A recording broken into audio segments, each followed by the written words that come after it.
Яаж эерэг байх вэ? Энэ нэг амархан. Та төрүүлээд уучлалт бухад л болно. Одоо намайг харж бай. Бүш, яаж удаа? Яац юм? Яаж удаа? Бүш Зам маргаж яагаад? чи өөрөө зам харах гэж өөр. Замаар жоо.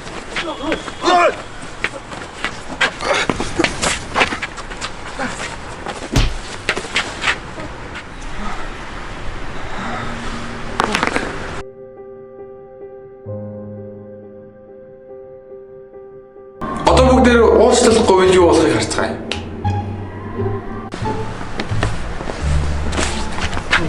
Яаж удаа өстой? За миний ураа наашлаа. За.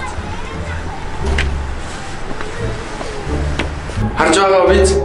Одоо та бүхэнд дахин нэг аргыг зааж өгье. Гүлгчин замаар жохт яадаг. Ингээд юу ч хэлэхгүй явах юм бол ийм зүйл болох юм байна. Одоо харин бүгдээр уучлалахгүй юу болохыг харцгаая. Уушлаагүй. За зүгээр. Харж байгаа биз? Эерэг байх бас нэг арга нь баярлаа гэж хэлэх болно. Дараагийн бичлэгийг үздэгэе. Тэр кетчуп аваач.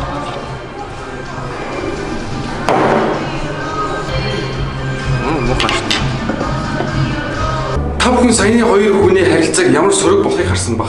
Одоо харин баярлаа гэдэг үгийг ашиглавал ямар болохыг харцгаая. Баярлаа. Сайхан болоо. Уушлаа тэр гэж баач. Сайхан болоо. Баярлаа гэдэг үгийг эерэг байхад маш хэрэгтэйг харуулсан ахин нэг бичлэгийг та бүхэнд харуулъя.